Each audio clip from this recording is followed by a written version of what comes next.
I actually believe the Bible for many reasons, but for me, one of the crucial issues is the actual manuscript availability that we find within the sources.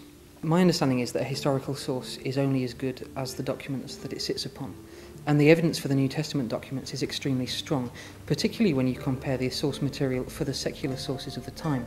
Two of the earliest biographies of Alexander the Great, for example, are written 400 years or so after his death by Arrian and by Plutarch, are considered by historians to be the strongest evidence for his life. And yet we're still finding them 400 or 500 years after he died in 323 BC. And yet for me the remarkable thing is that historians are still prepared to treat this as a key source document. And the same is true for some of the lateness of the manuscripts. If you take, for example, the Annals of Tacitus, written maybe 100 or 110 AD, the earliest available manuscript for him is not found until 850 AD. It's the same for the letters of Pliny, it's the same for the lives of Suetonius. The Bible manuscript evidence is much more compelling than some of the secular sources. If you take the earliest surviving codices of the New Testament, Codex Vaticanus and Codex Sinaiticus, they both date from around about the middle of the 4th century AD. Now that immediately closes the window on the sources to a much shorter period than, for example, the Annals of Tacitus or the works of Pliny. And we can even push it further than that. If you take the earliest surviving manuscript fragment, which is one of the Rylands papyri held in the John Rylands Library in Manchester, we actually find that there's an early fragment of the Gospel of John. It contains just a few verses from John chapter 18. And it was found in Egypt, and historians have dated it to around about 125 or 130 AD. Now even the most liberal scholars will tell you that John, the Gospel writer, John the Apostle, died in the AD 90s, or perhaps as late as AD 100. So when you consider that this Gospel fragment of his is available 25 or 30 years after that, we get this remarkable piece of evidence that the scribe who was perhaps recording the fragment that we have was alive at the time that John the writer himself was alive. In other words, what the document does is take us right to the very heartbeat of the gospel message, and it gives us something really significant to work with. Now you can add to this the number of manuscript copies which are still available.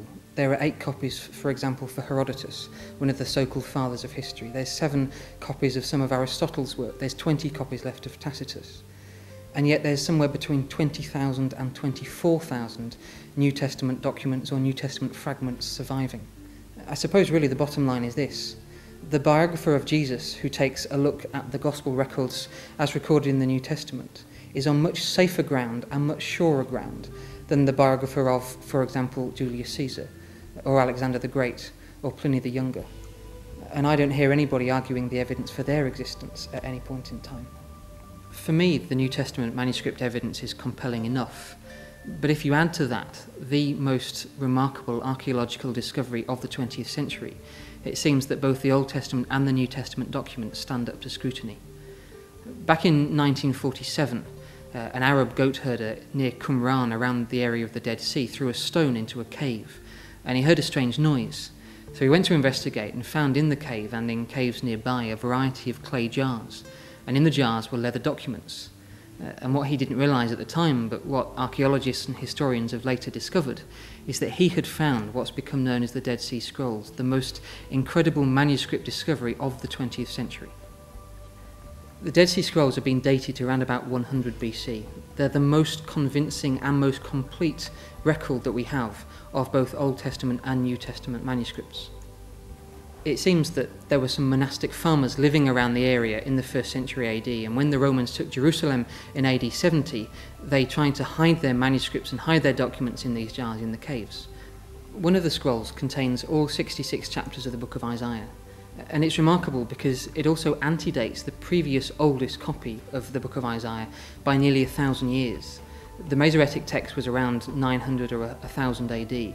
This Dead Sea Scrolls copy is from around 100 BC. Normally you'd expect remarkable changes in a document over 1,000 years. That's a pretty long period of time. And yet what's remarkable for scholars of the Dead Sea Scrolls is that that copy of Isaiah found in the caves in Qumran is virtually identical to the later Masoretic copy that dates from 900 or 1000 AD. You would expect to find many more changes than you do, and even the changes and the variations which are there are pretty negligible. They certainly don't impact on anything central to the Gospel or central to Isaiah's message. I spent a lot of time working with old manuscripts and working with old books, And it seems to me that the Bible more than passes the tests that historians lay down when they work with ancient source material.